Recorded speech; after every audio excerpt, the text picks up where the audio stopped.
WhatsApp Marvel fan तैयार हो जाओ क्योंकि फैंटास्टिक फोर का फर्स्ट स्टेप का पहला टीजर आया है और इसका टीजर बहुत ही एक्साइटिंग है। सालों के इंतजार के बाद हम फाइनली मार्वल के फर्स्ट फैमिली का एक झलक एमसीयू में देख रहे हैं और ये टीजर हिंट, क्लूज और सीक्रेट से भरा हुआ है जिसे हम एक एक करके एनालाइज करेंगे। तो सीट बेल्ट बांध लो क्योंकि हम फैंटास्टिक फोर के पावर्स, उनकी कॉमिक ओरिजिन स्टोरी और इसका मेन विलेन गैलेक्स टॉक सब कुछ डीपली एक्सप्लोर करने वाले हैं। अगर आपने इस चैनल को अभी तक सब्सक्राइब नहीं किया है तो कृपया सब्सक्राइब करना ताकि मुझे और वीडियोस अपलोड करने का मोटिवेशन मिले। तो आज का वीडियो चलो शुरू करते हैं। ये टीजर बहुत बड़ा है, सिर्फ इसलिए नहीं कि ये हमारा पहला लुक है। Pedro Pascal has Reed Richards, Vanessa कॉवी has Sue Storm, Joseph Quinn has Johnny Storm और Ebon Moss Bachrach has Ben Grimm का, बल्कि इसलिए क्योंकि ये मूवी का टोन सेट कर रहा है। यह फिल्म इस जुलाई में थिएटर में आ रही है और हाइप सच में अवश्य बन चुका है। सबसे बड़ा सवाल ये था कि क्या हमें ओरिजिन स्टोरी दिखाई जाएगी। केविन फाइगी ने कहा था कि ये एक स्ट्रेट ऑफ ओरिजिन स्टोरी नहीं होगी, लेकिन ये टीजर कुछ और ही इंडिकेट कर रही है। इस टीजर को सही से समझने के लिए हमें सोर्स मटेरियल पे जाना होगा। फैंटास्टिक फोर ने सबसे पहले 1961 द फैंटास्टिक फोर 1 कॉमिक में डेब्यू किया था। कहानी एकदम क्लासिक है। रिच रिचर, सू स्ट्रॉम, जॉनी स्ट्रॉम और बेन ग्रिम एक एक्सपेरिमेंटल रॉकेट में छुप कर जाते हैं ताकि स्पेस रेस में सोवियत को हरा सके।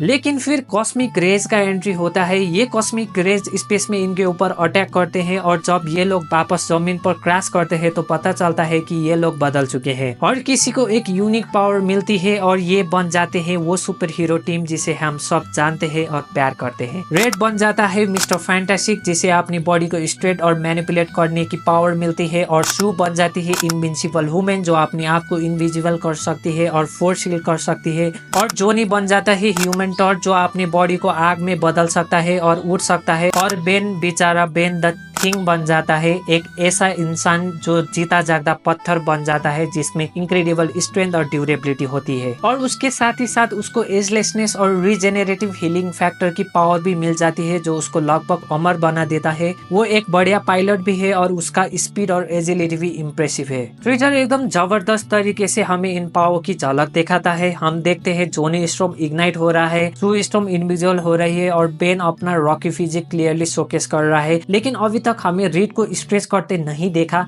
लेकिन ये तो सिर्फ पहला टीजर है दोस्तों, वो भी आएगा। लेकिन सबसे एक्साइटिंग बात ओरिजिन स्टोरी है। फाइकी के कमेंट्स के बावजूद वो रॉकेट लॉन्च सीक्वेंस एक्सेलसियर जो लेजेंडरी स्टैन ली के नाम पे रखा गया है बाय द वे, ये हिंट देता है कि शायद हमें फ्लैशबैक दिखाई जाए या फिर वो स्पेस फाइट का कंडेंस वर्जन दिखाई जाए। मेरा मतलब है ये लोग सिर्फ वैकेशन के लिए स्पेस तो नहीं जाएंगे, राइट? कुछ ना कुछ तो जरूर होने वाला है। रॉकेट का उड़ाना शायद टीजर का सबसे बड़ा हिंट है जो फैंटास्टिक फोर की ओरिजिन स्टोरी के बारे में बताता है। मार्वल अब पुरानी कॉमिक बुक टेल्स को ऑनर कर रहा है, स्पेशली 2015 के फेलियर के बाद जिसमें फैंटास्टिक फोर की ओरिजिन स्टोरी को पूरी तरह से बदल दिया गया था। सच बोलूं तो हम फैंटास्टिक फोर की ओरिजिन स्टोरी पहले भी स्क्रीन पे देख चुके हैं। 2005 की फैंटास्टिक फोर मूवी ने कॉमिक की कहानी को काफी क्लोजली फॉलो किया था, जबकि 2015 का रिबूट वर्ल्ड छोड़ो उस बात को समझ लो कि उसने बहुत ज्यादा लिबर्टीज ले ली थी। ये हमें उम्मीद देता है कि ये वर्जन सच में फैंटास्टिक फोर की स्पिरिट को कैप्चर करेगा। फैमिली, एडवेंचर और रिसर्चर का यूनिक साइंटिफिक एक्सपेरिमेंट्स हम एक्सपीरियंस करने वाले हैं। अब बात करते हैं सबसे बड़े विलेन की, गैलेक्टस, जो इस मूवी का मेन विलेन है। ये मार्वल यूनिवर्स का सबसे पावरफुल बीइंग है और इस टीजर ने हमें फाइनली एमसीयू में उसका पहला ऑफिशियल लुक दे दिया। टीजर में हम देखते हैं उसका शैडो न्यूयॉर्क पर लूम कर रहा है जो इनिशियली लगता है जैसे वो बहुत बड़ा हो, लेकिन फिर जब हम उसे स्टैचू ऑफ लिबर्टी के पास देखते हैं तो अचानक वो सिर्फ कुछ 100 मीटर टॉल लगता है। ये बहुत बड़ा डिफरेंस है। अब सब लोग पैनिक होने से पहले कुछ चीजें ध्यान में रखी जाए। ये सिर्फ टीजर है, अभी तक हमें उसकी फुल पावर या उसका एक्चुअल फेस भी नहीं दिखाया गया। बस इतना पता है कि राफेल इनेसन गैलेक्टस का रोल कर रहे हैं और ऑनेस्टली इनेसन एमसीयू के लिए एक परफेक्ट फिट लग रहे हैं। और गैलेक्टस का साइज कॉमिक में भी वेरी करता है डिपेंडिंग ऑन उसकी बुक कितनी है। ये एक प्रीफेड गैलेक्टस हो सकता है जो अभी एनर्जी गैदर कर रहा हो, या फिर हो सकता है कि गैलेक्टस को छोटा दिखाया गया है ताकि फैंटास्टिक फोर के पास एक एडवांटेज हो। जैसे जैसे स्टोरी आगे बढ़ेगी शायद गैलेक्टस और बड़ा और ज्यादा पावरफुल हो जाए जो और ज्यादा डिस्ट्रक्शन और डैमेज कॉज करेगा। तो दोस्तों ये सिर्फ शुरुआत है। गैलेक्टस की फुल पावर देखने के लिए अभी और वेट करना पड़ेगा। मुझे लगता है मार्वल स्टूडियो के पास गैलेक्टस के लिए एक सोलिड प्लान है। शायद वो चाहते हैं कि फैंटास्टिक फोर के पास उसको हराने का एक रियल चांस हो ताकि स्टोरी और इंगेजिंग लगे। टीजर में और भी काफी डिटेल्स है जो मेंशन करने के लायक हैं, जैसे सिल्वर सर्फर कहाँ है, जॉन मैल्कोविच कौन सा कैरेक्टर प्ले कर रहे हैं और ये स्टोरी कैसे आरडीजे का एवेंजर्स डूम्सडे से कनेक्ट हो सकती है।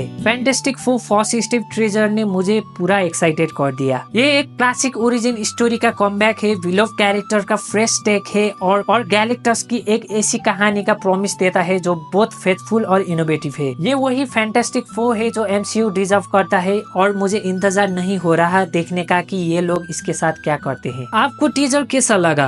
अपनी थ्योरीज और प्रेडिक्शन मुझे कमेंट में बताना मत भूलना और इस वीडियो को लाइक करना मत भूलना और मार्वल के और भी ब्रेकडाउन्स और एनालिसिस के लिए चैनल को सब्सक्राइब करना मत भूलना।